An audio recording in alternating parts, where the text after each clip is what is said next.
Bora conversar com o Felipe Killing, que traz para a gente reações na Europa às declarações de Donald Trump sobre a Groenlândia.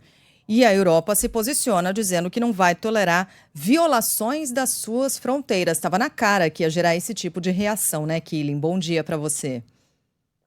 Tudo bom, Sheila? Bom dia a você, Fábio, Carla e a todos que nos acompanham.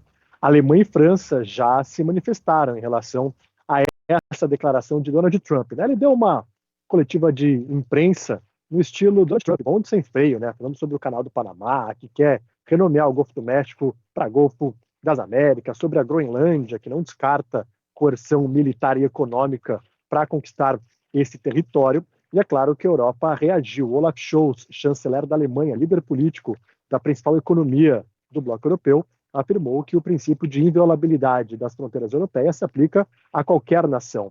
O ministro de Relações Exteriores da França, Jean-Noël Barrot, disse que a Europa não vai tolerar a violação de suas fronteiras, que o continente não vai demonstrar medo.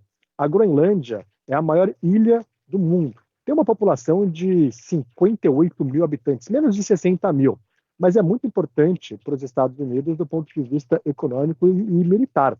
Outros presidentes já tentaram no passado comprar a Groenlândia, mas não tiveram sucesso.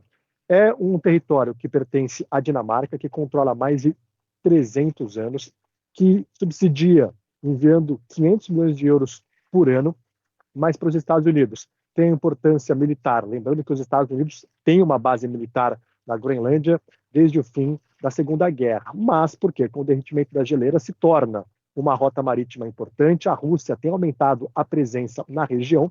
Além disso, no sul da ilha tem metais preciosos, raros, né, que são sobretudo importantes para a fabricação de chips, né, chips que a gente usa em celular, em carros elétricos, em praticamente todos os aparelhos de tecnologia. Hoje, a China domina esse mercado, os Estados Unidos querem diminuir a dependência chinesa e também se colocarem como uma outra fonte de exportação desse tipo de material tão importante para o planeta. Mas o Donald Trump jogou isso na mesa, gerou reações na União Europeia e, além disso, um avião de Trump, né, com o filho dele, pousou na Groenlândia. O filho disse que foi uma viagem de cunho pessoal, mas logo depois de Trump ter dado essa declaração. Depois ele postou uma foto com alguns moradores da ilha usando o boné de Trump. Resta saber se na prática ele vai fazer algo para comprar a Groenlândia, né? A Groenlândia disse que não quer ser vendida, quer a independência da Dinamarca, mas depende do subsídio dinamarquês, mas que pode trabalhar com os Estados Unidos, mas a população afirma que o Trump está encarando eles como uma mercadoria, e eles não querem isso, eles querem a independência, estão abertos a conversar com os Estados Unidos e qualquer outro aliado que seja interessante para a ilha, mas é claro que essa fala de Donald Trump gera muitas reações, porque a gente sabe que o Trump é meio maluco, né? Se ele realmente, sei lá, manda o exército lá para a Groenlândia, a Europa não vai poder fazer muita coisa, mas é pouco provável que ele faça isso. De qualquer forma, vale lembrar que é um país, uma ilha importante, um território importante para os Estados Unidos, e a relação de Trump no primeiro mandato dele com a União Europeia já não foi das melhores. E o que chama a atenção agora também é cutucar aliados, né? Porque a gente sabe que as grandes potências estão rivalizando aí. Você tem Irã de um lado nesse problema, nesse conflito do Oriente Médio. Então, na teoria, o lógico seria fortalecer o lado dos aliados. Trump se coloca desse jeito na Europa. Divulga um mapa com o Canadá sendo um estado americano.